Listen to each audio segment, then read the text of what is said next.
ఆభరణాలు ఉన్నాయండి. కొన్ని మనం ఆభరణాలు చూసుకుందాము. రోమా పత్రికలో రోమా 13, 14 మనం గమనించినట్లయితే, మెట్టుకు ప్రభువైన యేసుక్రీస్తును ధరించుకొనిన వారై శరీరేచ్ఛలను నెరవేర్చుకున్నటకు శరీరము విషయమై ఆలోచన చేసుకొనుడి అనండి. చిన్నగా ప్రార్థించుకుందామండి. మాకు అత్యంత కృపావర్తుడైన మా పరలోకపు తండ్రి, గడిచిన వారమంతా మీరు కాచి కాపాడినైనా మరొకసారి మీ సన్నిధానంలో మమ్మల్ని ప్రవేశపెట్టిన విధానాన్ని బట్టి మీకు వేలాది వేల స్తోత్రాలు చెల్లిస్తుంటున్నాం. అవును తండ్రి, నేను ఎన్నిక లేని దానిని, అవునైనా ఏ యోగ్యత లేని దాన్ని ఇక్కడ నిలబడుకున్నాను. అవునైనా కేవలం నీ యొక్క కృపలో, నీ యొక్క దయలో నన్ను జ్ఞాపకం చేసుకోమని, అవునైనా నా మాటలు కాకుండానైనా మీ మాటలే ఉండినట్లుగా మీరే సహాయం అనుగ్రహించి నడిపించమని మా ప్రభును రక్షకుడు నేను యేసుక్రీస్తు నామమున ప్రార్థించి వేడుకొంచున్నాం తండ్రి, ఆమేన్. మనం ఇక్కడ చదువుకున్న వాక్యం ప్రకారము మనం బాగా గమనించినట్లయితే, మెట్టుకు ప్రభు అయిన యేసుక్రీస్తును ధరించుకొనిన వారై అని కదండి. మనం మామూలుగా ఏం ధరించుకుంటాం చెప్పండి? మనుషులము ఆభరణాలు ధరిస్తాము కదా. ఆభరణాలు అంటే ఓన్లీ బట్టలు మాత్రమే కాదు, ఇంకా ఏం ధరిస్తాము? ఆభరణాలు అంటే నగలు. లేడీస్ కి చాలా ఇష్టం కదా. ఈ కమ్మలు పెట్టుకుంటే నేను ఇట్లుంటాను కదా. ఇంకా చాలా చాలా చూసుకుంటాం, దండలు వేసుకొని చూసుకుంటాము. ఇంకా మనం ఎందుకంటే అవన్నీ ఎందుకు వేసుకుంటాము? అందరికీ మన వైపు ఆకర్షించడానికి కదా. కాబట్టి మనము నగలు, బంగారము ఇవన్నీ పెట్టుకొని వేరే వాళ్ళని ఆకర్షించడానికి చూస్తాం. కానీ దేవుడైతే ఏమంటున్నాడంటే, ఎవరిని ధరించమంటున్నాడంటే బాగా గమనించినట్లయితే, మెట్టుకు మనం ప్రభువైన యేసుక్రీస్తుని ధరించుకోవాలంట కదా. మన జీవితంలో మనం చాలా చాలా ధరిస్తాం. ఎందుకంటే ఎదుటి వాళ్ళని మనం అట్రాక్ట్ చేయాలని మంచి చీరలు కడతాం కదా. మీటింగ్స్ అంటే ఇంకా మా టీచర్స్ చెప్పాల్సిన అవసరం లేదండి. మొత్తం పెళ్లికి రెడీ అయిన ఇచ్చినట్లు వస్తారు. శారక్క తెలుసు, సుశీలక్క తెలుసు, టీచర్స్ కాబట్టి. అక్క స్వర్ణక్క కూడా తెలుసు కదా. అట్లా అందరూ చాలా రెడీ చేస్తారనమాట. ఎందుకంటే అందరిలో మనము మంచిగా కనబడాలని. మంచి వస్త్రాలు ధరించుకోవడంలో తప్పు లేదు, కానీ మనలో ఎవరిని ధరించుకోవాలో మొట్టమొదటి అంటే మనము క్రీస్తును ధరించుకోవాలి. ఈ లోకంలో అలంకరణ కోసం, అందాన్ని పెంపొందించడం కోసము ఆభరణాలు వాడతారు. ఇవన్నీ దేనికి సంబంధించినటివి?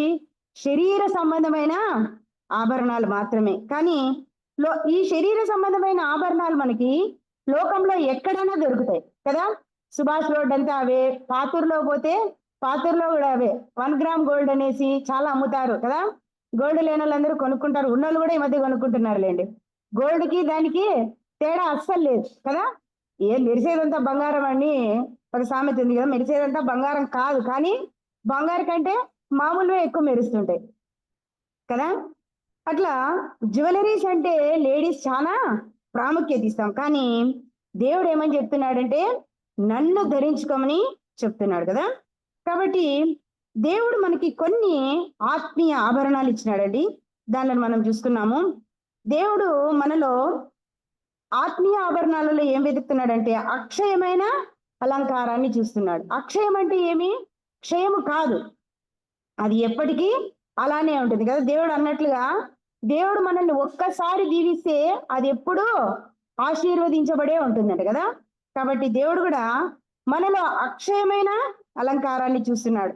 అక్షయం అంటే అది ఎప్పుడు క్షయము కానిది. అందుకే దేవుడు ఏమంటున్నాడంటే, మనుషులు పైరూపాన్ని చూస్తారు కదా. పైరూపం అంటే మనిషి బాగుందా, తెల్లగా ఉందా, నల్లగా ఉందా ఫస్ట్ కదా.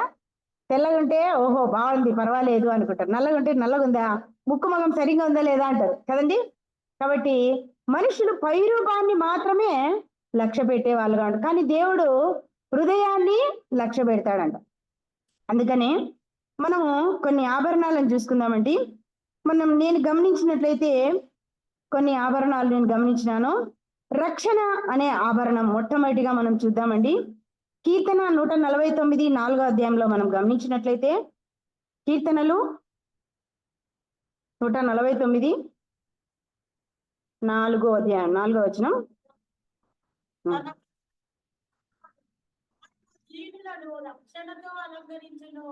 కదండి. దేంతో అలంకరిస్తాడంట? దీనులను మాత్రమే, మళ్ళా గర్వపడే వాళ్ళని కాదు కదా.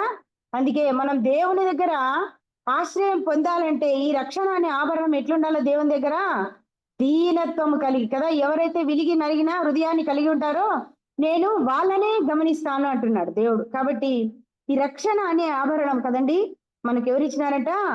దేవుడు ఇచ్చినాడు. దీనులను తన రక్షణతో అలంకరిస్తాడంట.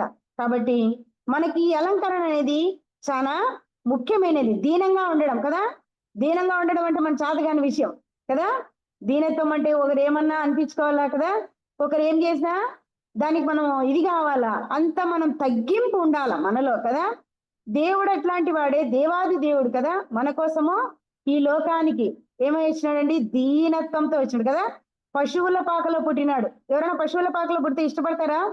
ఇంకా డెలివరీకి టైం ఉందనగానే ఇంకా ఆ హాస్పిటల్ ఈ హాస్పిటల్ అని ముందుగానే బుక్ చేసుకుంటాం కదా. ఎందుకు? డెలివరీ బాగా కావాలా కదా, బాబునో ఇద్దరు బాగుండాలని కోరుకుంటాం. కానీ దేవాది దేవుడే నీ కోసం నా కోసము ఈ లోకానికి ఇంత దీనంగా వస్తే ఇంకా మనం ఎట్లా ఉండాలో చెప్పండి. అందుకే దేవుడు ఏమంటున్నాడంటే, దేవుడు దీనులను తన రక్షణతో అలంకరిస్తాడంట కదండి. మనం కూడా దీనంగా ఉండి ఆయన యొక్క రక్షణలోనికి రావాలి కదా. మనందరినీ పాపాల నుండి విడిపించినాడు. తన కుమారుని యొక్క రక్తధారంలో మనని పవిత్రపరచి మనం ఎక్కడికి వారసులు? ముందు నిత్యాగ్ని గుండానికి వారసులే. కానీ దేవుడు మనల్ని ఎక్కడికి వారసులు చేసినాడంటే ఇప్పుడు పరలోక పట్టణానికి వారసులుగా చేసినాడు. ఎందుకంటే దేవుడు నిన్ను నన్ను కదా, అసలు మనం ఎవరో మనకే తెలియదు కదా, దేవుడే మనల్ని వెతికి, దేవుడే మనల్ని కనుగొని, దేవుడే మనల్ని ప్రేమించినాడు కదా. దాసుని రూపం ధరించినాడంటే దేవుడు ఎంత మన పట్ల తగ్గించుకున్నాడు చూడండి కదా. కాబట్టి తప్పించి మనల్ని రక్షించినాడు. కాబట్టి ఆ రక్షణ అనేది మనకి ఆభరణం కదండి. అది లేకపోతే మనకేం లేదు, మోక్షం అనేది లేదు కదా, నిత్య నరకాగ్నే కాబట్టి కదా. అందుకే ఒక మంచి పాట ఉంది, పాత వాళ్ళకి మాత్రమే తెలుస్తుంది కదా. చేసిన పాపములోపుకొని యేసుని మదిలో నుంచుకొని, చేసిన పాపములోపుకొని యేసుని మదిలో నుంచుకొని, జడియక పాపముతో ఆటాడిన, జడియక పాపముతో ఆటాడిన కడువేగముగా కాల్చునది. చేయకు పాపము స్నేహితుడా, చెడుగును విడుమా సోదరుడా. చేయకు పాపము స్నేహితుడా, చెడుగును విడుమా సోదరుడా కదండి. ఎప్పుడైతే మనం చేసిన పాపాలు ఒప్పుకుంటామో దేవుడు మనల్ని దేంట్లో ఉంచినట్ల? రక్షణలో దేవుడు మనం నడిపించినట్ల. కాబట్టి మనం ఇంతవరకు చేసిన పాపాలు చాలా ఉంటాయి కదా. రోజుకు నేను ఒక పాపం కూడా చేయలేదన్న వాళ్ళు ఎవరు ఉండరు కదా. ఏదో ఒకటి చిన్న పొరపాటు చేస్తుంటాం, ఏదో ఒకటి అనడము కదా, ఎవరినో ఒకరిని ఇబ్బంది పెట్టడము. అంటే కొన్ని మనకు తెలిసి చేస్తాము, కొన్ని మనకు తెలియకుండానే జరిగిపోతాయి. అందుకే దేవుని దగ్గర మనం ఏం చేసుకోవాలంట? చేసిన పాపాలు ఒప్పుకోవాలంట. ఒప్పుకుంటే మనము ఆ నిత్య అగ్ని నుంచి కదా, నిత్య నరకాగ్ని నుంచి మనము రక్షించబడతాం. మేము సండే స్కూల్లో చదివేటప్పుడు జోబ్దాస్ అంకుల్ మాకు ఒక ఇది సినిమా చూపించినాడు అనమాట, బర్నింగ్ హేల్ అనేది కదా. సుశీలక్కకి బాగా తెలుసు బర్నింగ్ హేల్ అంటే, ఇక్కడ సండే క్లాస్ వాళ్ళు మాత్రమే తెలుస్తుంది. ఆ బర్నింగ్ హేల్ అనేది నిజంగా అంటే చూసి మేము చాలా భయపడిపోయినాం అనమాట. అందరూ చాలా భయపడిపోయినాం. దాంట్లో నిజంగా అంటే మనకు అన్ని పురుగులన్నీ కంట్లో నుంచి పోతుంటాయి, ఈ చెవులో నుంచి వస్తుంటాయి, ఇట్లా నోట్లో నుంచి పోతుంటాయి, ఇవన్నీ వస్తుంటాయి. ఒక పక్క మాకు జోబ్దాస్ అంకుల్ వాక్యము, ఇంకో పక్క లతా లింకన్ వాళ్ళ VBS కదా. ఇట్లా మేము చాలా ఇదిగా భయపడి మేము రక్షణలోకి వచ్చినాం అనమాట. అంటే భయపడి కాదు, అంటే దేవుణ్ణి మేము ఒప్పుకున్నాం. దేవుణ్ణి మేము ఒప్పుకొని మా పాపాల నుండి మేము ఒప్పుకొని దేవుణ్ణి నమ్ముకున్నాం. నేనైతే 7th క్లాస్ లో రక్షణ పొందినానండి. మా కుటుంబంలో అందరికంటే చిన్నదాన్ని నేను 7th క్లాస్ లోనే రక్షణ పొందినా. ఏమంటే కారణము, దేవుణ్ణి మేము ఒప్పుకున్నాం. ఆ రోజు నుంచి ఈ రోజు వరకు దేవుని యొక్క కాపుదలలోనే, దేవుని యొక్క రక్షణలోనే మేము కొనసాగుతున్నాం. మేము ఇట్లా కొనసాగుతున్నామంటే దానికి కారణం జోబ్దాస్ అంకుల్ అని నేనైతే గట్టిగా చెప్పగలుగుతా. సండే క్లాస్ వాళ్ళు ఎవరైనా కూడా అందరు చెప్పగలుగుతారు. ఎందుకంటే చాలా కేర్ తీసుకునేవాడు జోబ్దాస్ అంకుల్. ఇంట్లో తల్లిదండ్రులన్నా కేర్ తీసుకుంటారో లేదో ఒక్కొక్కసారి మర్చిపోతారేమో కానీ మేము ఒక్కరోజు చర్చికి రాకపోతే అంకుల్ బండి మా ఇంటి ముందర ఉండేదండి. ఇప్పుడు ఎంతమంది సండే స్కూల్ లాంటి వాళ్ళు పట్టించుకుంటున్నారో నాకైతే తెలియదు కానీ ఒకరోజు రాకపోయినా బండి మా ఇంటి ముందర ఉండి ఏమ్మా రాలేదని చెప్పి వచ్చి ప్రార్థన చేసిపోతాడు అంతే. ఇంకా నెక్స్ట్ వీక్ నుంచి ఖచ్చితంగా పోవాల్సిండేదే మేము. అట్లా మళ్ళా మా అంకుల్ మమ్మల్ని భయపెట్టించేవాడు కాదు, ఒక మాట అనేవాడు కాదు. అంకుల్ నవ్వినాడంటే చాలా ఇదనమాట మాకు. సామాన్యంగా అంకుల్ నవ్వడు, చాలా ఇదిగానే ఉంటాడు, అంటే రిజర్వ్డ్ గా ఉంటాడు అనమాట.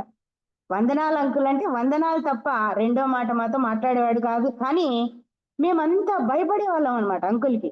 అంకుల్ కూడా మమ్మల్ని భయపెట్టించేవాడు కాదు కానీ వాక్యాలతో మమ్మల్ని చాలా హెచ్చరించేవాడు.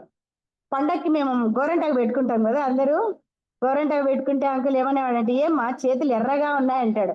ఇంకా దెబ్బకి నెక్స్ట్ వీక్ కాదు కదా, ఇంకా సంవత్సరం జీవితం అంతా మేము చేతులు గోరంటాకు పెట్టుకునే వాళ్ళం కాదు. అంకుల్ మమ్మల్ని అన్నాడు కాబట్టి మేము బాగుండాలా అనేసి అట్లా అంకుల్ మమ్మల్ని ప్రతి చిన్న విషయంలోనూ హెచ్చరించేవాడు అనమాట. ప్రతి చిన్న విషయంలోనూ పురికొల్పేవాడు. ఎక్కడైనా తప్పిపోతే వెంటనే మనం ఫాలో అవుతాం చూడండి, అట్లా ఫాలో అయ్యేవాడు అనమాట అంకుల్, ఎక్కడా తప్పిపోకుండా. అందుకే జోగ్దాస్ అంకుల్ వాక్యం వినిన వాళ్ళు మాత్రము ఎక్కడ తప్పిపోయినట్లుగా నేను చూడలేదు. తప్పిపోయింటే రేర్ కేస్ అనమాట, అంతే తప్ప ఇంకా అంకుల్ యొక్క వాక్యాన్ని మేము ఇప్పుడు కూడా తలుచుకుంటాం అనమాట. ఇప్పటికీ మేము ఇట్లున్నామంటే అంకుల్ యొక్క వాక్యమే మమ్మల్ని ఇలా చేసింది అనమాట. కాబట్టి మనం ఏం చేయాలంట, దేవుని యొక్క కదా దేవుడిచ్చిన మనము రక్షణని మనము ఆభరణంగా ధరించుకున్నప్పుడే మనము నిత్య పరలోకానికి పోయే అవకాశం ఉంటుంది అనమాట. ఇంకొకటి చూసుకుందాం మనము. రెండవది ఆభరణము అనకువ అనే ఆభరణం కదండి. ఇది 1 తిమోతి 2:9 మనం గమనించినట్లయితే, 1 తిమోతి 2వ పత్రిక 9వ వచనం.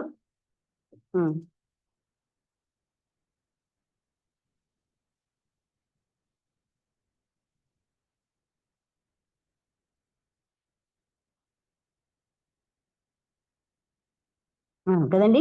స్త్రీలు అనకు ఉందా అండి మనకందరికి?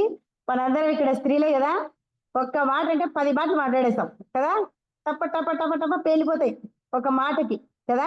అందుకే దేవుడు ఏమంటున్నాడంటే అనకువ కదా, స్త్రీలు అనకువయు స్వస్థ బుద్ధి అంటే ఏమండి, మంచి బుద్ధి, దాన్నే స్వస్థ బుద్ధి అంటాం. మంచి బుద్ధి గలవారై ఉండి తగుమాత్రపు వస్త్రముల చేతనే గాని జడలతోనైనను బంగారముతోనైనను, మాకు అంకుల్ ఎప్పుడు ఇదే వాక్యం చెప్తాడు, ఏదబ్బా మేము ఇంత చిన్న పిల్లలు మాకు ఇవన్నీ అలంకరించుకోవద్దంటాడే అనుకుంటాంటే, కానీ పెద్ద అయ్యే కొద్దీ మాకు దాని యొక్క అర్థం తెలిసిందనమాట. దైవభక్ మిగుల వెలగల వస్త్రములతోనైనను అలంకరించు కొనక దైవభక్తి గలవారమని చెప్పుకున్న స్త్రీలకు తగినట్లుగా సత్క్రియల చేత తమ్మును తాము అలంకరించుకొనవలెను కదండి. దేంతో అలంకరించుకోవాలంటే మనము అనకువ కదా, ఒకరు ఏమన్నా మనల్ని ఒక మాట పడేవాళ్ళుగా ఉండాలి కదా. దేవుడు సిలువలో ఎంతో మంది అన్నారు కదండి, ఏమన్నారు, నువ్వు దేవుడవు కదా, నిన్ను నువ్వే రక్షించుకో కదా, మమ్మల్ని కూడా రక్షించు అన్నారు. ఇంకా చాలా మాటలు అన్న దేవుడు ఒక్క మాట మాట్లాడలేదు. ఆ టైంలో కూడా ఒక దొంగని రక్షించినాడు కదండి. దేవా నువ్వు పరదేశంలో పోయినప్పుడు నన్ను కూడా జ్ఞాపకం చేసుకోమన్నప్పుడు జ్ఞాపకం చేసుకున్నాడా లేదా కదా. కాబట్టి అనకువ మనకేముండాలండి, తగ్గింపు చాలా అవసరం. ఈ మనలో ఏమీ లేకపోయినా కూడా ఏముంటాయి చెప్పండి, గొప్పలు చెప్పుకునేది ఎక్కువ ఉంటుంది లేడీస్ కదా. నాకు అంతుంది, నాకు ఇన్ని తులాల బంగారం ఉంది, నాకు ఇన్ని చీరలు ఉన్నాయి కదా, మీకుందా లేదా అని మనం గొప్పలు ఒక్కొక్కసారి చెప్పుకుంటూ ఉంటాం. మా ఆయన ఇట్లా వాళ్ళు ఇట్లా, అవి కాదండి మనం చెప్పుకోవాల్సిండేది. ఏం చెప్పుకోవాలా, మనం దేవునిలో ఎంత ఎదిగినాము కదా, మనం దేవుని ప్రసన్నతను ఎక్కడ ఇంకా కోల్పోతున్నాము, ఇంకా మనం దేవునిలో చేయవలసిన పనులేవి కదా, అట్లాంటి దాని గురించి మనము చెప్పుకోవాలా. మనం ఉదాహరణ చూసినట్లయితే ఆదికాండం 16:9లో, ఆదికాండము 16 అధ్యాయం 9వ వచనం మనం గమనించినట్లయితే, హాగర్ను చూసినట్లయితే మనం ఇక్కడ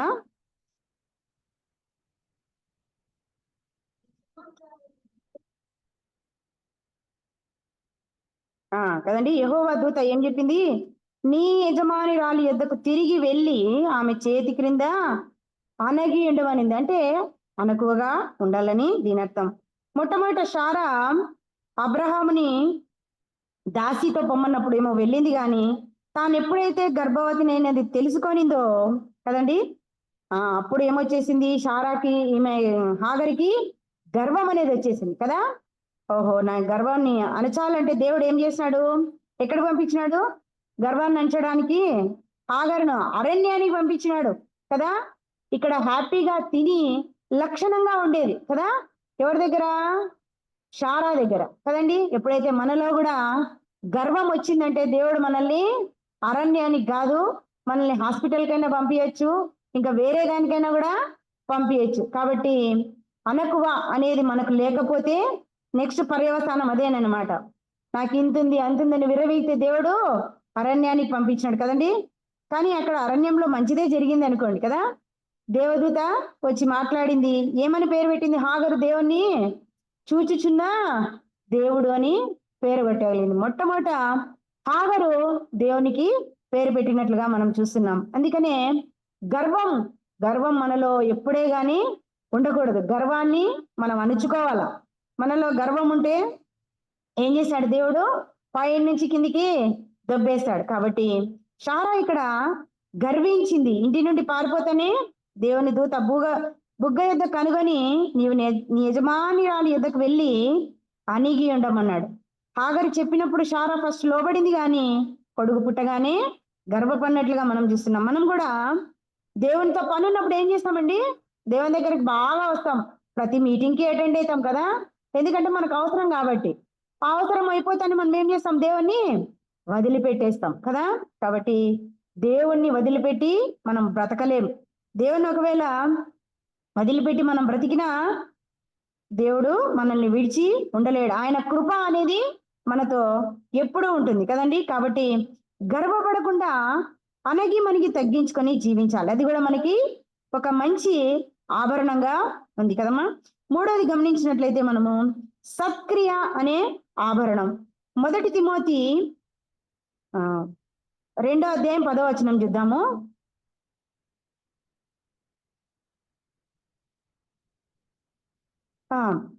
అపోస్తల కార్యములు 9వ అధ్యాయం 34వ వచనం. అపోస్తల కార్యములు 9వ అధ్యాయము 34వ వచనం.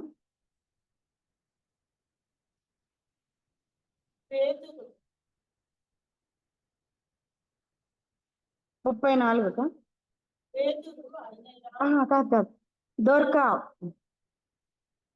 9. ఒక శిష్యురాలు ఉండెను. ఆమెకు భాషాంతరమున దొర్కా అని పేరు. ఆమె సత్క్రియలను ధర్మ కార్యములను బహుగా చేసి ఉండేను.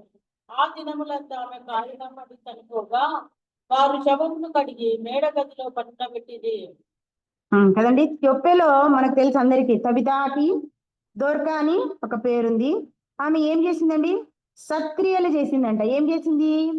విధవరాలకు అందరికీ ఏం కుట్టించింది? ఆమె బట్టలు కుట్టించినట్లుగా మనం చూస్తున్నాం కదండి. కాబట్టి ఇక్కడ ఈమె గురించి అందరూ సాక్ష్యం ఇచ్చినారంటే ఎప్పుడు? ఆమె చనిపోయి కదా, ఆమె చనిపోయినప్పుడు ఆమె గురించి, ఆమె సత్క్రియల గురించి సాక్ష్యం ఇచ్చినట్లుగా మనం చూస్తున్నాం కదా. మనం కూడా మన బీరువా ఇట్లా తీసి అన్ని మీద పడతాంటే ఒక్కొక్కసారి కదా. మనకి ఇదందరికీ అనుభవం అయినది కదా. బీరువా తీసి ఒక్కొక్కసారి మిందికి బట్టలు పడతాయి. కాబట్టి మనం ఏం చేయాలా?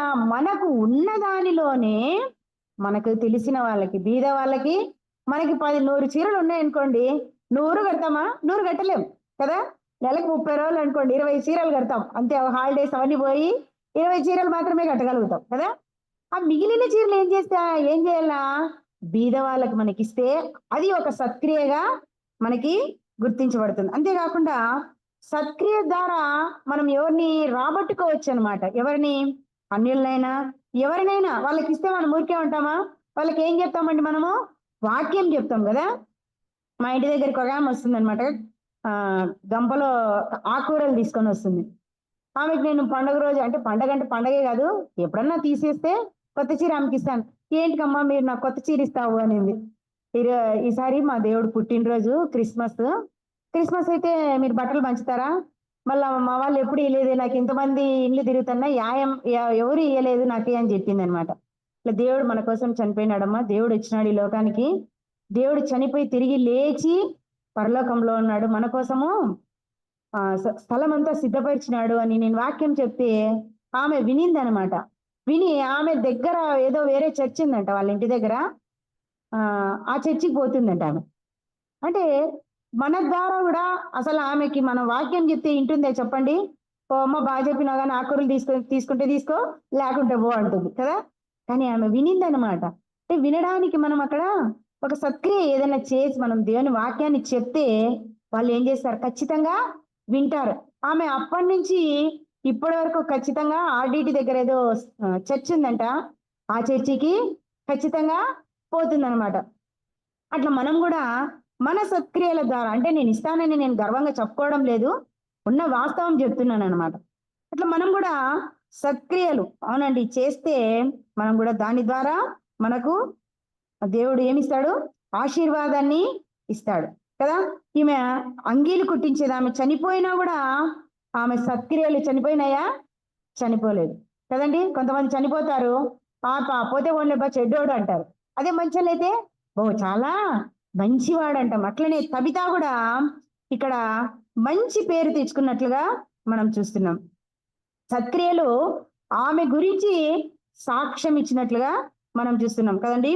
కాబట్టి మనం కూడా ఇంతగా మనం జీవిస్తున్నాం ఈ లోకంలో, కానీ మనలో కూడా ఒక సత్క్రియ అనేది అన్ని మనము దేనిగా పెట్టుకోవాలా? ఆభరణంగా పెట్టుకోవాలా. కాబట్టి మనం కూడా ఈ లోకంలో ఉన్నంత వరకు కదా, మనకున్న దాంట్లోనే వేరే వాళ్ళకి మనం సహాయం చేస్తే అది ఒక సత్క్రియగా మనము చూసుకోవచ్చు అన్నమాట. నాలుగోదిగా మనం గమనించినట్లయితే మౌనం అనే ఒక ఆభరణం. 1 తిమోతి 2:11 మనం చూసినట్లయితే, 1 తిమోతి 2:11 చూసినట్లయితే,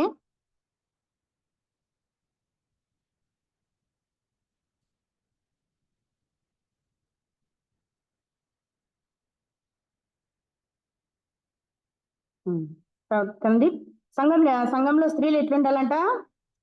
మౌనముగా ఉండాలని రాస్తున్నాడు ఇక్కడ పౌలు. కొరింథీ సంఘానికి రాస్తున్నాడు కదా. స్త్రీలు మౌనంగా ఉండేవాళ్ళనే గాని ఉపదేశించుటకైనా పురుషుని మీద అధికారం చేయుటకైనా ఆమెకు సెలవియ్యను కదండి. మొదట ఆదాము తర్వాత హవ్వయు నిర్మింపబడికారా. కాబట్టి స్త్రీ సంఘంలో, వేరే చోట కాదు, సంఘంలో ఎట్లుండాలంట? మౌనంగా ఉండాలంట కదా. స్త్రీలుగా మనం ఉంటున్నామా సంఘంలో మౌనంగా? ఒకసారి మనందరము గమనించుకోవాలి కదండి. ఇంట్లో అయితే ఏం చేస్తాము? మన భర్తలు ఏమన్నా వాగ్వివాదం వచ్చినప్పుడు వాదించేస్తాం బాగా కదా. వాదిస్తామా లేదా? ఇదే కరెక్ట్ అండి, మీరేమన్నా అనుకోండి అని చెప్పేస్తాం కదా. కాబట్టి వాదనకు మనం ఎట్లుండాలంట? దూరంగా ఉండాలి. వాదనకి దూరంగా ఉండాలా, దేవునికి దగ్గరగా ఉండాలి. అక్కడ ఏమైతుందంటే మనం వాదించడం ద్వారా మన సాక్ష్యం అనేది పోగొట్టుకుంటాం కదా. దేవునికి విధేయులు కాలేము. మనం ఊరికే ఉంటే దేవుడు ఏం చేస్తాడు? మన పక్షాన తానే వ్యాజ్యం ఆడతానన్నాడు దేవుడు కదా. మన పక్షాన తానే పోరాడడానికి మనం టైం ఏడిస్తున్నాం, మనమే పోరాడుతున్నాం కదా. ఇంకా దేవునికి అసలు అక్కడ సమయం ఇవ్వడం లేదు మనం. కాబట్టి మనము మాట్లాడే విషయంలో కొంచెం కదండి మౌనంగా, కొన్ని విషయాలలో మనము మౌనంగా ఉన్నట్లయితే అది కూడా మనకి ఆభరణం లాంటిదే. కాబట్టి స్త్రీలు సంఘంలో మౌనంగా ఉండాలని కొరింథీ సంఘానికి రాస్తున్నాడు కదా. హవ్వ మొదట అపరాధంలో పడిపోయింది. మనకందరికీ తెలిసిన విషయం ఏది? హవ్వ సర్పము కుయుక్తిగా వచ్చినప్పుడు హవ్వ ఏం చేయాలండి? మొట్టమొదట భర్తను అడగాలి కదా. కాదమ్మా ఈ పండు తిందామా వద్దా అని అడగాల. డైరెక్ట్ అటాక్ కదా. ఏం చేసింది? సొంత నిర్ణయం తీసేసుకొనేసింది కదా. తీసుకొని తను తినడమే కాకుండా భర్తను కూడా దాంట్లోకి దించింది అనమాట. మనం కూడా ఒక్కొక్కసారి అట్లే చేస్తుంటాం. మనం పాపం చేసేది కాకుండా ఇంకోటిని కూడా పాపంలోకి ఎగ్గుతుంటాం కదా. అది చాలా తప్పు. మనమే చేసేది తప్పో కాదో ఫస్ట్ కనుక్కోవాలి. అందుకనే అపరాధంలో పడిపోయింది కాబట్టి మన నోరులను కూడా మనము జాగ్రత్తగా ఉంచుకోవాలి. అన్ని పాములు, ఒకటి సామెత ఉందన్నమాట, ఒక పాము లేస్తే అన్ని పాములు లేస్తాయని ఏలిక పాము కూడా లేసేపోతే ఏమైపోతుందండి? కింద పడిపోతుంది కదా. అందరూ మాట్లాడతారని మనం కూడా మాట్లాడకూడదు కదా. మనం కనిపెట్టాల దేవుని కోసం, దేవుని యొక్క మాటల కోసము మనము కనిపెట్టాల. దేవుడు ఎట్లా మాట్లాడతాడు మనతో కదా. మనమే మాట్లాడితే ఇంకా దేవుడు మాట్లాడడానికి ఎక్కడ ఛాన్స్ ఉంది చెప్పండి. కాబట్టి మనము మౌనం అనే ఈ ఆభరణాన్ని 9వ తిమోతి పత్రిక 2:11 ద్వారా మనము ధరించుకోవచ్చు కదండి. విశ్వాసం అనే ఆభరణం, విశ్వాసం అనే ఆభరణం చూద్దాము. 1 తిమోతి 2:15లో మనం గమనించినట్లయితే 15, పైనను వారు స్వస్థత బుద్ధి గలవారే విశ్వాస ప్రేమ పరిశుద్ధతల యందు నిలకడగా ఉండిన ఎడల శిశు ప్రసూతి ద్వారా ఆమె రక్షించబడును. ఏముండాలంటే మనకు విశ్వాసము, ప్రేమ, పరిశుద్ధత, ఈ 3 క్రైస్తవుల యొక్క విశ్వాసుల యొక్క లక్షణాలుగా ఉంటున్నాయి కదండి. దీనిలలో ఏ 3 కోల్పోయినా మనం కష్టం. విశ్వాసం ఉండాలా, ప్రేమను కలిగి ఉండాలా, పరిశుద్ధత కూడా మనకు కలిగి ఉండాలి కదా. కాబట్టి ఇక్కడ మనం గమనించినట్లయితే ఈ 3 కూడా మనకి పాఠంని నేర్పిస్తున్నాయి కదండి. ప్రేమ అనేది ఏం చేస్తుంది? దోషాలన్నిటినీ కప్పుతుంది కదా. వాళ్ళు మనకి ఎంత హానన్నా చేయని మనం ఏం చెప్పాలా వాళ్ళకి? ఒకరికొకరు దేవుడు ఏం చెప్పుకోమన్నాడు? వందనములు చెప్పుకోమన్నాడు కదండి. ఒకరికొకరు వందనాలు చెప్పుకోకుంటే దేవుని సన్నిధికి మనం వచ్చినా ఒకటే, రాకపోయినా ఒకటే. బలలో చేయేస్తాం కానీ ఒకరికొకరు వందనాలు చెప్పుకోలేకపోతున్నాం కదా. అటువంటి స్థితిలో ఉన్నాం ఈనాటి విశ్వాసులం కదా. కాబట్టి ప్రేమ కలిగి ఉంటే దేవుడు అదే చెప్తున్నాడు కదా పౌలు, ప్రేమ కలిగి ఉండుటకు ప్రయాసపడుడి అంటున్నాడు కదా. మనం దేనికి ప్రయాసపడుతున్నాము? మనం అనవసరమైన దానిల కోసం ప్రయాసపడుతున్నాం కానీ ప్రేమ కలిగి ఉండడానికి మనము ప్రయాసపడడం లేదు. పరిశుద్ధత గురించి చెప్పిపోతే పరిశుద్ధత కదా, నేను పరిశుద్ధుడనే ఉన్న ప్రకారము మీరును పరిశుద్ధులై ఉండుడి అని రాయబడినట్లుగా చూస్తున్నాం మనం. ఇంకా మనం గమనించినట్లయితే హెబ్రీ 11:11లో చూద్దాం ఒక మాట. హెబ్రీ పత్రిక 11వ అధ్యాయం 11వ వచనం.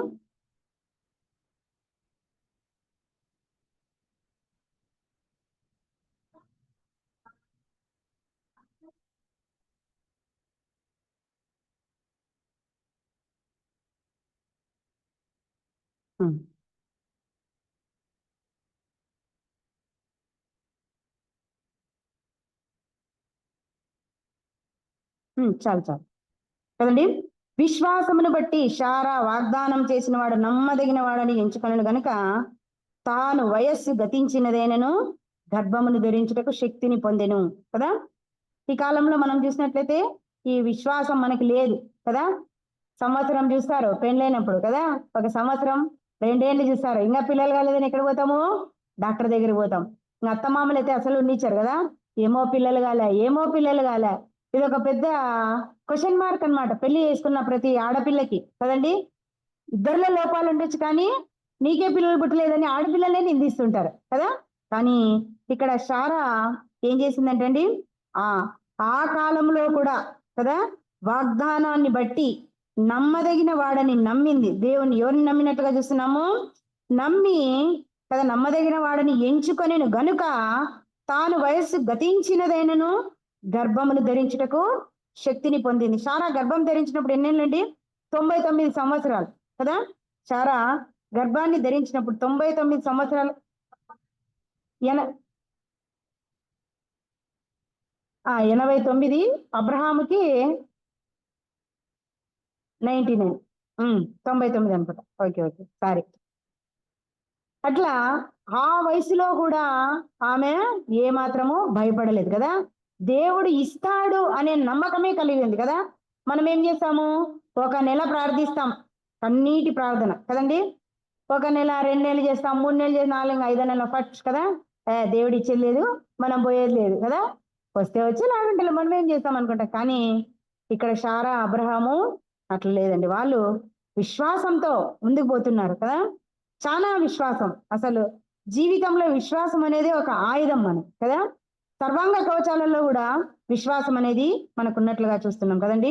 కాబట్టి విశ్వాసము శోధనల నుండి, శ్రమల నుండి మనల్ని తప్పించి దేవుడు మనకేం చేస్తాడు? సహాయము చేసేవాడుగా ఉన్నాం. అందుకే మనం విశ్వాసంలో పక్కనికి పోకూడదు అనమాట. సాగిపోదును, ఆగిపోను నేను, విశ్వాసములో నేను, ప్రార్థనలో నేను, విశ్వాసములో నేను, ప్రార్థనలో నేను. హల్లెలూయా హల్లెలూయా, హల్లెలూయా హల్లెలూయా, హల్లెలూయా హల్లెలూయా, హల్లెలూయా హల్లెలూయా. సాగిపోదును, ఆగిపోను నేను. షారాకి ఇక్కడ పిల్లల విషయంలో తొందర వచ్చినట్లుగా చూస్తున్నాం. ప్రతి విశ్వాసికి ఏదో ఒక విషయంలో తొందర వస్తుంది కదండి. షారాకు పిల్లల విషయంలో తొందర వచ్చిన షారా చాలా స్టాండర్డ్ గా ఉంది కదా. మనకు కూడా కొన్ని కొన్ని సందర్భాలు వస్తాయి, అప్పుడు ఏమైపోతుంది, మన విశ్వాసము సన్నగిల్లిపోతుంది కదా. అందుకనే ఒకసారి మనము ముందుకు చూస్తామంటే కదా, వెనకడున్న వాటిని అన్నిటిని మరచి మనం ఎవరిని చూడాలంట, దేవుణ్ణి చూస్తూ మనము మన మన యాత్రలో, మన జీవిత యాత్రలో మనం కొనసాగిపోవాలి కదా. కాబట్టి మనం చూసిన ఆభరణం ఇంతవరకు విశ్వాసం అనే ఆభరణం, కాబట్టి దాన్ని కూడా మనం ధరించుకోవాలి. ఇంకొకటి చూసినట్లయితే ప్రేమ అనే ఆభరణం కదండి. తీతు పత్రిక 2:5 గమనించినట్లయితే, తీతు అలాగుననే వృద్ధ స్త్రీలు 2:5 కరెక్ట్. స్త్రీలు కొండకత్తెలను మిగిలిన మద్యపానాసక్తులై ఉండక ప్రవర్తన ఎందు భయభక్తులు గల వారై ఉండవలననియు, దేవుని వాక్యము దూషింపబడుకున్నట్లు యవన స్త్రీలు తమ భర్తలకు లోబడి ఉండి తమ భర్తలను శిశువులను ప్రేమించు వారును, కొత్త బుద్ధి గలవారును, పవిత్రులను, ఇంట ఉండి పని చేసుకున్న వారును, మంచి వారునై ఉండవలనని బుద్ధి చెప్పుచు మంచి ఉపదేశము చేయువారై ఉండవలనని తనియు బోధించబో. కదండి. అలాగనే వృద్ధ స్త్రీలు అంటే ముసలి వాళ్ళు మనకు సీసీ కెమెరాలు ఉన్నట్లే, సీసీ కెమెరాలు ఏం అవసరం లే కదా. ఏ ఇంట్లో ఎవరు పోతుంటారు, ఎవరి ఇంట్లో ఎవరు వస్తుంటారు అని బ్రహ్మాండంగా గమనిస్తుంటారు వాళ్ళు, వృద్ధ స్త్రీలు కదా. కాబట్టి వృద్ధ స్త్రీలు ఎట్లా ఉండకూడదంట, కొండకత్తెలు అంటే ఏమండి, కొండకత్తెలు అంటే తంటాలు చాడీలు చెప్పేవాళ్ళు కదా. వాళ్ళ మీద వీళ్ళకి చెప్తాంటారు, వీళ్ళ మీద వాళ్ళకి చెప్తాంటారు, కానీ మధ్యలో వాళ్ళందరితో బాగా ఉంటారు. మనం పిచ్చర్లో విన్నామంటే మనల్ని చిక్కోళ్ళని చేసేస్తారనమాట. కాబట్టి మద్యపానాసక్తులై ఉండక ప్రవర్తన యందు, ఏ ప్రవర్తన యందు, దేవుని యొక్క ప్రవర్తన యందు భయభక్తులు గలవారై ఉండేవాళ్ళననియు, దేవుని వాక్యం దూషింపబడకుండానట్లు యవన స్త్రీలు తమ భర్తలకు లోబడి ఉండి తమ భర్తలను శిశువులను ప్రేమించేవారును, స్వస్థ బుద్ధి గలవారును, పవిత్రులను, ఇంట ఉండి పని చేసుకొనిచు మంచివారును ఉండవలనని కదండి ఉపదేశము చేయించుండవలనని కదా. ఇంకా డబుల్ ఎంప్లాయీస్ అయితే అసలు చూసుకునేకే టైం ఉండదు. ఉదాహరణకు నేనే, మా పిల్లలు ఏం తింటారో ఏమో తెలియదు, పొద్దున్నే కదా, పొద్దున్న 8కి వెళ్ళిపోతాం, సాయంకాలం 4:30కు వస్తాను. వాళ్ళు ఏం తింటారో ఏమో తెలియదు. మళ్ళీ ఇంటికి పోయి మళ్ళీ కనుక్కోవాలి, ఈరోజు పాప తినిందా లేదు. దాంట్లో ఇప్పుడు 4 కూరలు చేస్తాం పొద్దున్నే కదండి, టిఫిన్ వంట 4గిట్లో ఉప్పు సరిగ్గా వేసింటావా అంటే ఒకవేళ ఒక దాంట్లో తక్కువ వేయచ్చు. మనమైతే కలుపుకుంటాం, పిల్లలకి ఎక్కడి నుంచి వస్తుంది, పిల్లలు ఎక్కడా చేసుకోలేరు. కాబట్టి దేవుడు ఏమని చెప్తున్నాడంటే వాళ్ళని ప్రేమతో పెంచాలంట కదా. ప్రేమ, పిల్లల్ని చాలా మంది చాలా కొడతాంటారు. నాకు కొడితే వాళ్ళ కోపం అనమాట. పిల్లల్ని ఎవరైనా కదా కొడితే ఎందుకు అట్లా కొడుతున్నా అని అడిగేస్తా, వెంటనే అడిగేస్తా. మొన్న మా స్కూల్లో ఒక అమ్మాయి ఏదో తప్పు చేసిందని వాళ్ళని వచ్చి నా ముందర ఆ పాపను కొడుతున్నాడు. ఏదో డబ్బు తీసుకొనిందట, తెలియజేసింటుంది లేనా చిన్న పాప అంటే, బాధ్యత మేడం, ఎప్పుడు చేస్తే అప్పుడే కొట్టాలా అన్నాడు. ఎప్పుడు తప్పు చేస్తే అప్పుడే దండించాలా అన్నాడు. అవును కదా, ఇది కూడా నిజమే అనుకొని, కరెక్టే కానీనా నువ్వు ఇది ఇక్కడికి వచ్చి కొట్టకూడదు, ఇంట్లో కొట్టాలి ఎప్పుడైనా, అట్లా అందరికీ తెలిసేది అట్లా కొట్టకూడదు అని చెప్పినాను అనమాట. లేదు మేడం బాగా కొట్టాలి, ఈ బాబుకి చాలా అతి ఎక్కువ అయిపోయింది అని చెప్పినాడు అనమాట. కాబట్టి సంఘంలో స్త్రీ అందరినీ ప్రేమించాలి. ఎట్లా, ఒకరినే కాదు, ఒకరికి సంబంధించిన వాళ్ళనే మనం ప్రేమించకూడదు. కాబట్టి అందరినీ మనం ప్రేమించాలి. ఇంట్లో కూడా ఒకరిని తక్కువ ఒకరిని ఎక్కువ చేసి ఎప్పుడు చూడకూడదు కదా. ఇది విలేజెస్ లో ఎక్కువగా కనిపిస్తూ ఉంటుందండి.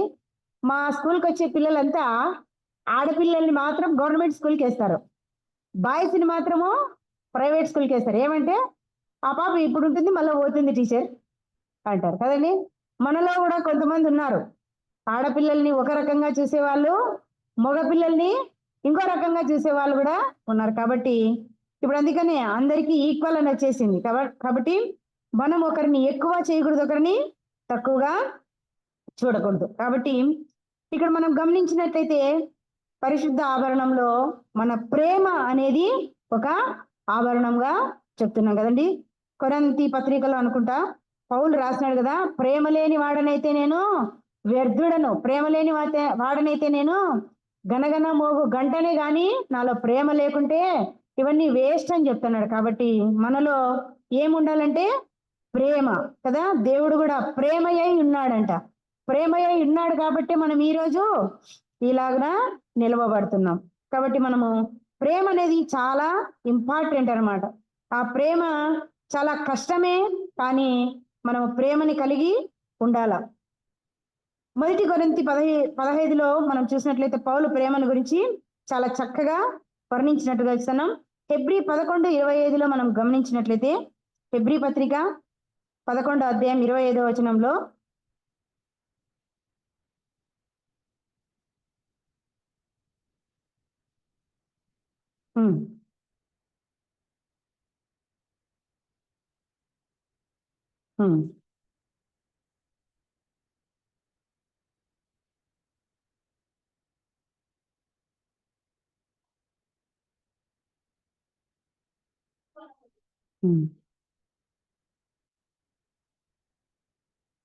కొనండి. ఇక్కడ మనం చూసినట్లయితే విశ్వాసాన్ని బట్టి ఐగుప్తు ధనం కంటే క్రీస్తు విషయమైన నిందనే గొప్ప భాగ్యమని దాన్నే ప్రేమించినాడు కదా.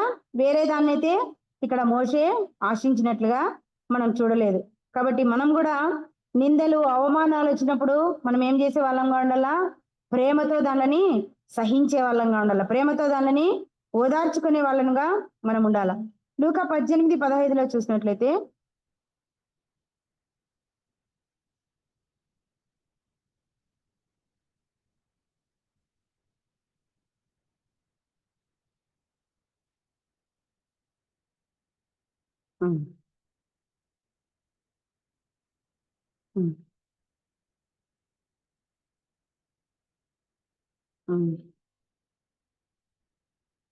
కాండి చిన్న బిడ్డల్ని మనము ఆటంకపరచకూడదని దేవుడు చెప్తున్నాడు. దేవుడు చిన్న బిడ్డలు ఎట్లాంటి స్వభావం ఉంటుంది చెప్పండి. మనం ఏదైతే చెప్పొద్దంటామో అదే చెప్తారు వేరే వాళ్ళకి. బాగా గమనించండి. మనం ఇది చెప్పొద్దురా అంటే ఎందుకు చెప్పకూడదు? మా సన్ని అంటాడు అనమాట, మా బాబు, నువ్వే కదా మమ్మీ చెప్పినావు, అబద్ధం చెప్పకూడదు అన్నావు, మళ్ళీ ఎప్పుడు చెప్పమంటున్నావే అంటాడు. అప్పుడు నాకు చాలా కష్టమైపోతుంది అనమాట కదా. కాబట్టి మనము చాలా జాగ్రత్తగా ఉండాలి. పిల్లల దగ్గర ఒకటి చెప్పి ఇంకోటి చేసామనుకో మనల్ని ప్రశ్నిస్తారు. చాలాసార్లు మా సన్ని అన్నాడు అనమాట, అబద్ధం చెప్పొద్దంటావు, ఇట్లుండాలంటావు, ఎట్లుండాలి, నాకు కన్ఫ్యూజ్ అవుతుంది మమ్మీ అంటాడు. కాబట్టి నిజమే చెప్పబ్బా, నువ్వు ఎప్పుడైనా ఏమైనా నిజమే చెప్పు, ఏం కాదు అని చెప్పినాను అనమాట అప్పటి నుంచి. కాబట్టి ప్రేమ, పిల్లలు ఎట్లాంటి వాళ్ళండి? పసిపిల్లలు అన్యం పుణ్యం ఎరగారు కదా. వాళ్ళ మనసులో ఏముంటే అదే చేస్తారు. అందుకే దేవుడు మనల్ని ఎవరితో పోల్చినాడంటే పిల్లలతో పోల్చినాడు. మనస్సు మారి పిల్లల వంటి వారైతేనే మీరు పరలోక రాజ్యానికి వారసులైతారన్నారు. కాబట్టి మనం కూడా పిల్లల ప్రేమ ఎట్లుంటుందంటే చాలా అఫెక్షన్ గా ఉంటుంది. గమనించినారో లేదో, నేను స్కూల్లో పనిచేయబట్టి ఒక 20 years అయిపోయింది. నేను ఏ స్కూల్కి పోయినా నా కోసం మా పిల్లలు రోడ్డు వరకు వస్తారనమాట. రోడ్డు వరకు వచ్చి బ్యాగ్ తీసుకుని వస్తారు, వద్దండ్రా అంటే కూడా వస్తారు. అంటే మనం వాళ్ళని ప్రేమగా చూసుకునే విధానాన్ని బట్టి వాళ్ళు మనల్ని కూడా ప్రేమిస్తారన్నమాట. కాబట్టి ప్రేమను మనము కలిగి ఉండేటప్పుడు మనము చాలా ప్రయాసతో కూడినది. కానీ దేవుడు మనకి ఈ ఆభరణాన్ని ఇచ్చినట్లుగా చూస్తున్నాం. మనలో ఏ మంచి లేదు, ఏమీ లేదు, అయినా దేవుడు మనల్ని ఏం చేసినాడండి? ప్రేమించినాడు కదా. మనల్ని లెక్క పెడితే అన్ని తప్పులే కనిపిస్తాయి కదా, ఈ తప్పు అది తప్పు ఈ తప్పు, కానీ దేవుడు అవన్నీ లెక్క పెట్టుకోకుండా ఈ లోకం జగత్ పునాది ముందే మనల్ని ఏం చేసినాడండి? పెంచుకున్నాడు కదా. ఫలానమ్మాయి ఫలాని వాళ్ళు కదా. మనల్ని దేవుడు ఏమిన్నా మనలో దేవుడే మనల్ని ప్రేమించినప్పుడు మనం వేరే వాళ్ళని ప్రేమించే దాంట్లో మనకేమీ తప్పు లేదు కదండి. మనకేమి లేకోకుండా కొంతమంది ప్రేమ, ఈ ప్రేమ అనేది ఎక్కువగా ఎవరి విషయంలో కనిపిస్తుంది చెప్పండి? తల్లిదండ్రుల మధ్యలో ప్రేమ కదా, ఇంకా భార్యాభర్తల మధ్యలో ప్రేమ, ఇంకా పిల్లల విషయంలో ప్రేమ కదా. తల్లిదండ్రుల మధ్య కొన్ని రోజులు ఫస్ట్ బాగానే ఉంటారు, స్టార్టింగ్ పెళ్ళైనప్పుడు, మళ్ళా అన్ని గొడవలే వస్తాయి కదా. ఇంకా మనం ప్రేమ విషయానికి పోతే ఇంకా ఆ పిల్లలు చాలా ఆ ఇదిగా ఉంటారు అనమాట. అంటే వాళ్ళలో కల్మషం ఏమీ లేకోకుండా మనతో ఉంటారు, మనం కూడా వాళ్ళతో అట్లనే ఉండాలి. కొంతమంది చాలా మంది భర్తలను హీనంగా మాట్లాడుతూ ఉంటారు అనమాట కదా. మనకి భర్తలు అన్ని కొనిస్తే నా భర్త మంచోడు అంటాం కదా, పట్టు చీర తీసుకుంటే అప్పుడే చెడ్డోడు అనిస్తాం కదా. ఏమన్నా మనం కావాలనుకున్నాం అనుకోండి, నగలు అవి కొనిసి మా ఆయన మంచోడు అబ్బా నాకు ఇది కొనిచ్చినాడు కదా. కొంతమంది కొనిలేరు అనుకోండి, వాళ్ళని బట్టి మనం ఏం చేస్తాం, వాళ్ళని తృణీకరిస్తాం. ఏమి కొనిచ్చావు, పక్కింటి వాళ్ళని చూడు వాళ్ళు. ఎప్పుడు మనకు పక్కింటి వాళ్ళ గురించి ధ్యాస ఉండకూడదు కదా, మనకి దేనిపైన ధ్యాస ఉండాలా? మనకి ధ్యాస అంతా బైబిల్ మీద ఉండాలి. భర్త తీసిస్తే మంచివాడుగా గుర్తిస్తాము, భర్త తీసియకపోతే చెడ్డవాడు అంటాం. కానీ మనము ఒకవేళ కొనియకోకున్నా భర్తని ప్రేమగా చూసుకునే బాధ్యత ఎవరిదండి? ఆడవాళ్ళదే కదా. ఇంట్లో మనకి దేవుడు చాలా బాధ్యతలు ఇచ్చినాడు. భర్తను చూసుకోవాలా, పిల్లలని చూసుకోవాలా, సంసారం చూసుకోవాలి కదా. 3 బాధ్యతలు చేయాలంటే చాలా కష్టం. ఇంకా ఉద్యోగస్తులైతే ఇంకా చాలా కష్టం అన్నమాట. అయినా దేవుడు ఏమంటున్నాడంటే అందరినీ నువ్వు సమానంగానే చూసుకోమంటున్నాడు. ఇక్కడ నేను ఒక వచనం మర్చిపోయినానండి. మౌనం అనే ఆభరణంలో మనం గమనించినట్లయితే మార్కు సువార్త 14:3-8 చూస్తాం. మార్కు సువార్త 4:3.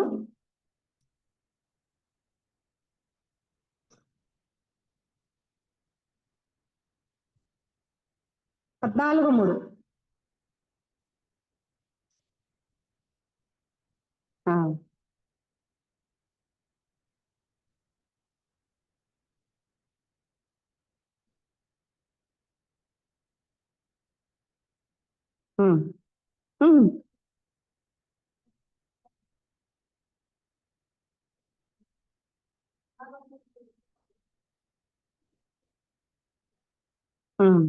రండి, అక్కడ మనం చూసినట్లయితే సీమోని ఇంటిలో దేవుడు భోజనానికి కూర్చున్నప్పుడు ఒక స్త్రీ మిక్కిలి విలువ గల అచ్చ జటామాంసి అత్తరును ఆయన తల మీద పోసినట్టుగా చూస్తున్నాం. అయితే కొందరు కోప్పడి ఏమన్నారు, ఈ అత్తరు ఇలాగను నష్టపరచనేలా, ఈ అత్తరును 300 దేనారముల కంటే ఎక్కువ వెల కమ్మి బీదలకి ఇవ్వచ్చునని ఆమెను గురించి సనిగినట్లుగా చూస్తున్నారు. కానీ ఆమె దేవుడు ఏమన్నాడు, ఈమెను ఎందుకు తొందర పెట్టించున్నారు, ఆమె జోలికి పోకుడి, ఈమె నా ఎడల మంచి కార్యం చేసెను, బీదలు ఎల్లప్పుడూ మీతోనే ఉన్నారు, మీకు ఇష్టమైనప్పుడల్లా వారికి మేలు చేయవచ్చును, నేను ఎల్లప్పుడూ మీతోనే ఉంటామంటారు కదా.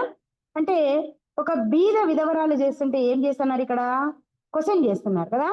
అదే డబ్బున్న వాళ్ళు ఏంటంటే దానికి ఏం చేసేవాళ్ళు, హెల్ప్ చేసేవాళ్ళేమో కదా, ప్రోత్సహించే వాళ్ళేమో.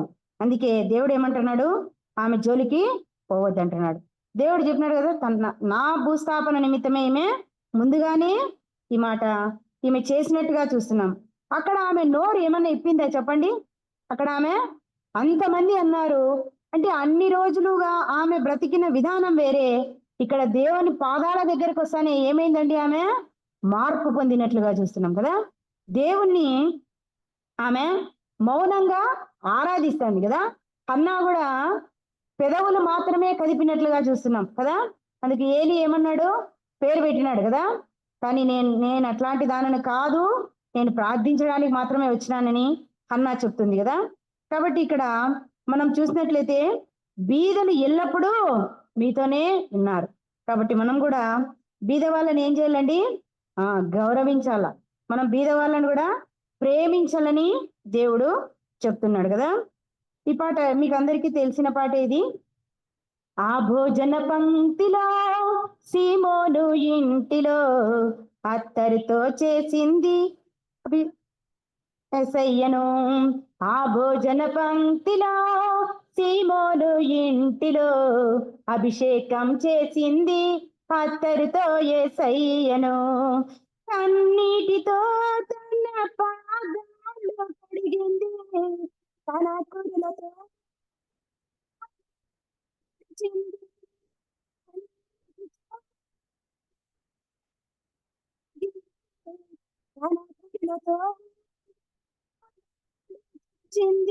హల్లెలూయా హల్లెలూయా ఆహా హల్లెలూయా.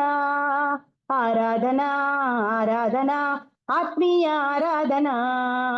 హల్లెలూయా హల్లెలూయా ఆహా హల్లెలూయా. ఆరాధన ఆరాధన ఆత్మీయ ఆరాధన. ఆ భోజన పంక్తిలో సీమోను ఇంటిలో అభిషేకము చేసింది అత్తరుతో యేసయ్యను. కదండి, భోజన పంక్తిలో సీమోను ఇంటిలో దేంతో అభిషేకం చేసిందంట దేవుణ్ణి? అత్తరుతో అభిషేకం చేసింది, కన్నీటితో తన పాదాలను కడిగిందంట. ఏ రోజన్నా మనము దేవుని సన్నిధానానికి వస్తాము కదా, మొన్ననే ఎస్తేరు వశాఖ చెప్పింది కదా, ఈ మధ్య కన్నీటి ప్రార్థన తగ్గిపోయింది అని చెప్పింది కదా. దేవుని కోసం కన్నీరు కారుస్తున్నామా కదా, ఇంకా కార్చడం లేదు కదా. కొంతమంది అయితే ఎప్పుడు మన కన్నీళ్ళు వస్తాయి చెప్పండి? ఎక్కువ బాధ వచ్చినప్పుడు కన్నీళ్ళు మాత్రమే వస్తున్నాయి. ఇప్పుడు నాకు తెలిసి చాలా బాధలు ఏం లేవు, అందరు బాగానే ఉన్నాం కదా. కానీ కొంతమందికి ఉంటాయనుకోండి బాధలు లేవని, మనం బాగున్నామని ఎవరు చెప్పేవాళ్ళు ఎవరు లేరు కదా. కాబట్టి ఈమె కన్నీటితో తన పాదాలను కడిగినట్లుగా చూస్తున్నాం. ఇంకా తన కురులు అంటే ఏమంటే వెంట్రుకలు కదా, వెంట్రుకలతో దేవుని యొక్క పాదాలను తుడిచిందంట. మనం ఎప్పుడన్నా కానీ కన్నీటి ప్రార్థన చేస్తామా?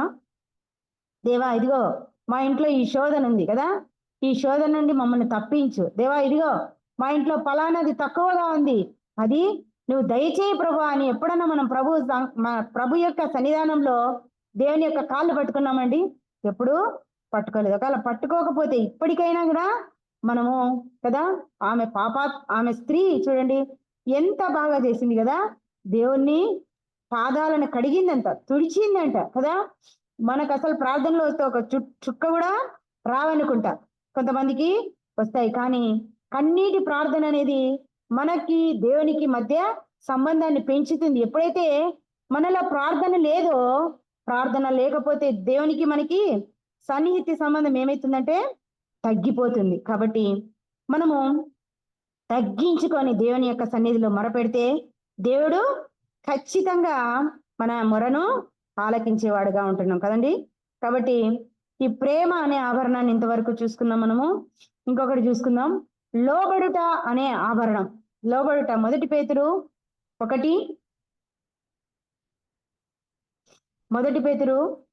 3వ అధ్యాయము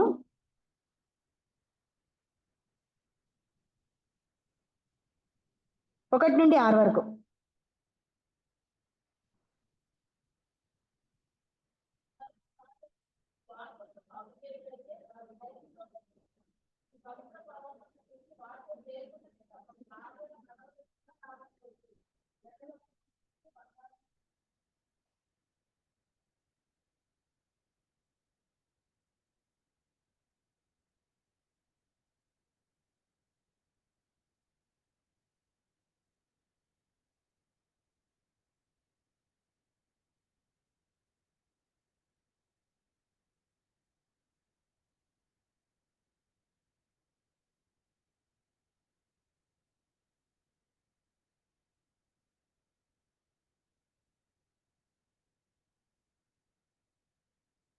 ఆమెకు పిల్లలు కదండి. స్త్రీలారా మీరు స్వపురుషులకు లోబడమే మనకు ఏమంట ఒక ఆభరణంగా ఇక్కడ చెప్తున్నారు అనమాట.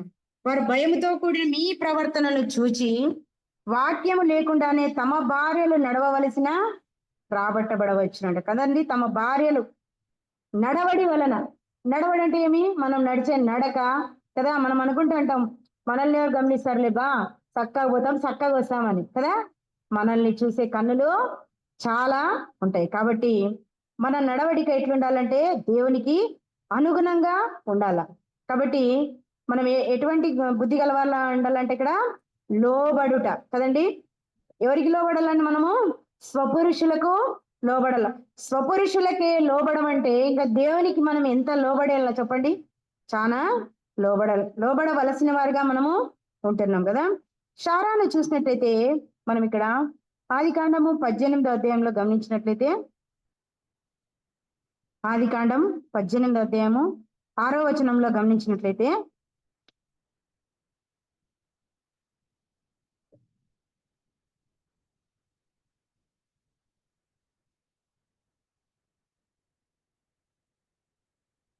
ఉమ్, ఉమ్.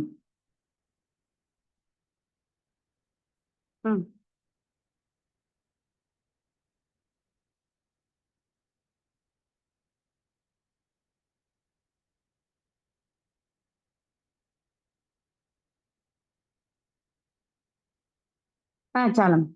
మరియు మమ్రే దగ్గర ఉన్న సింధూరవనంలో అబ్రహాం ఎండవేళ గుడారపు ద్వారమందు కూర్చొని కన్నులెత్తి చూసినప్పుడు ముగ్గురు మనుషులు, ఎవరండి ఆ ముగ్గురు? దేవదూతలుగా చూస్తున్నాం కదా. అబ్రహాం వెంటనే ఏం చేసినాడు? నేను కొంచెం నీళ్లు తెప్పించి నీ కటాక్షం నా మీద నున్నడలా ఇప్పుడు నీ దాసిని దాటిపోవద్దు, నేను కొంచెం నీళ్లు తెప్పించదను, దయచేసి కాళ్ళు కడుగుకొని ఈ చెట్టు క్రింద అలసట తీర్చుకోండి, కొంచెం ఆహారం తెచ్చదను అన్నాడు కదండి. ఇంటికి పోయినాడు. అబ్రహాం ఏం పెట్టినాడు? త్వర పెట్టినట్టుగా మనం చూస్తున్నాం కదా. త్వరగా వంట చేయమన్నాడు, అతడు కూడా సిద్ధపరిచినట్లుగా చూస్తున్నాం చూడండి కదా. కాబట్టి ఇక్కడ షారాకి అప్పుడు వయసు ఎంత చెప్పండి? 89 సంవత్సరాలు కదా. మానిక అంటే 2 సేర్లు మనకందరికీ తెలుసు కదా. 2 సేర్లు అంటే ఇక్కడ ఎన్ని సేర్లు అని చెప్పింది? 3 మానికల పిండి కదా. 3 మానికల పిండి అంటే 6 సేర్లు. పొద్దున్న లేచి 10 చపాతీలు అంటే మనం ఎంత ఇబ్బంది పడతాం కదా.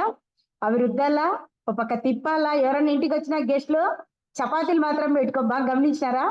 అన్నం పప్పు అయితే త్వరగా ఈజీగా అయిపోతుంది.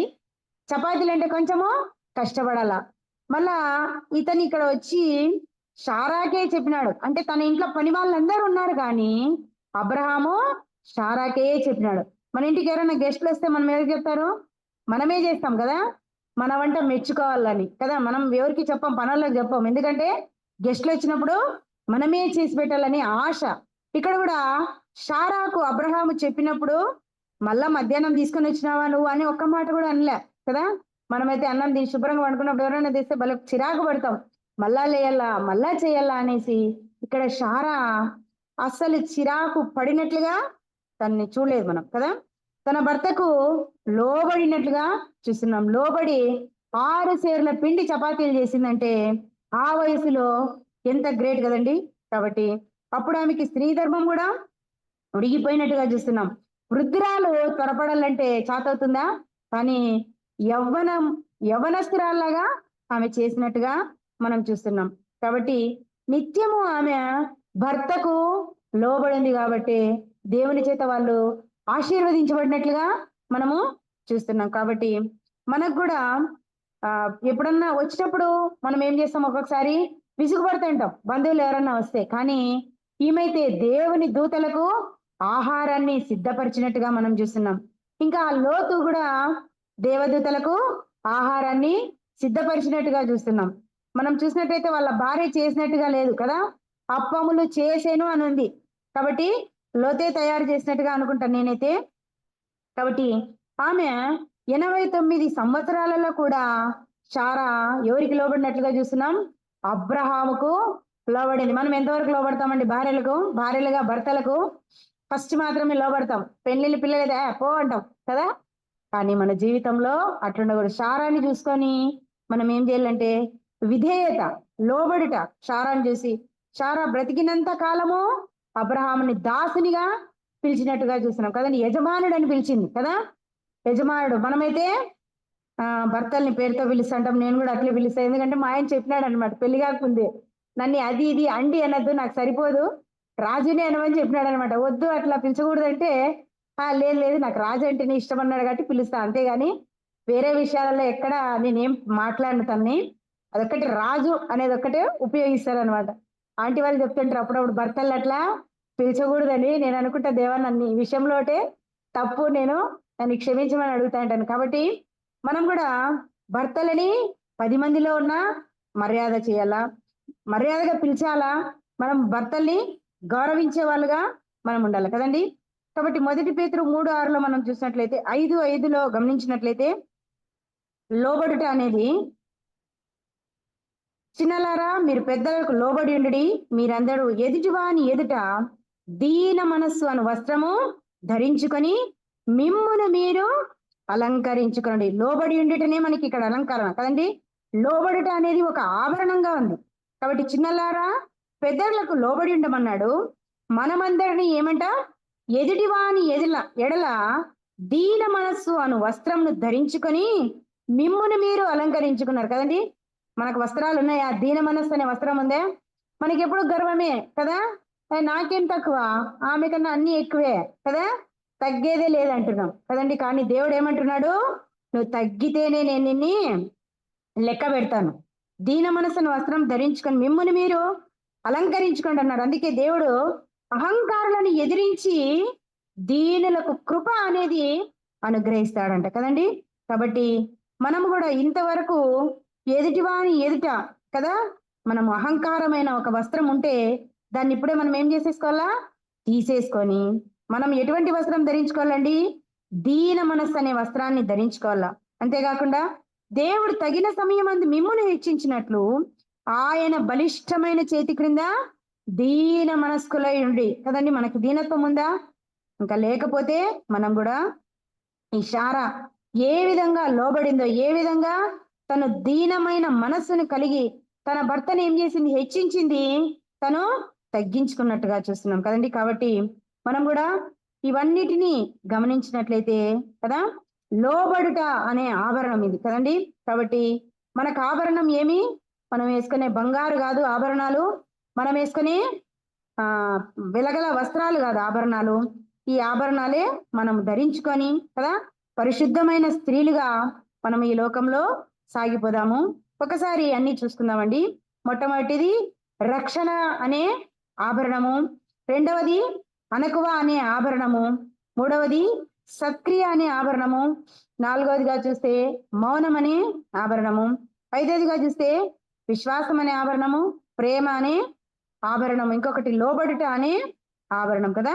ఈ ఆభరణాలన్నీ మనం కూడా చూసుకొని కదండి, మనం ఇంతవరకు మనం ఇంకా ఏమన్నా దీనిలో తప్పిపోయినట్లయితే ఆ ఆభరణాలన్నీ ధరించుకొని మనము దేవుని ఏం చేయాలండి? స్తుతించే వాళ్ళలాగా ఉండాలి కదా. కాబట్టి మనం కూడా శారాలాగా కనబడాలంటే మనము ఎంత స్వపురుషునికి లోబడాలనో చూడండి కదా. ఎంత స్వపురుషునికి లోబడితే దేవుడు నిన్ను నన్ను లెక్క పెడతాడు. కాబట్టి మన సొంత పురుషులని గౌరవిద్దాం. మనమంతా వధువు సంఘంగా రాబోతున్నాడు కాబట్టి దేవుడు మనల్ని చూసి కదండి చాలా సంతోషించేటట్లుగా మనము ఆ ఆభరణాలన్నీ ధరిద్దాం. లాస్ట్ చివరి వచనం చూసి మనము ముగించుకుందాము.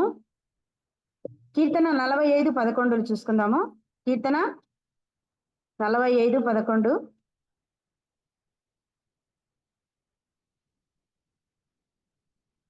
ఈ రాజు నీ ప్రభు, అతడు నీ సౌందర్యమును కోరినవాడు, అతనికి నమస్కరించుము. కదండి, ఎవరంట మనకి?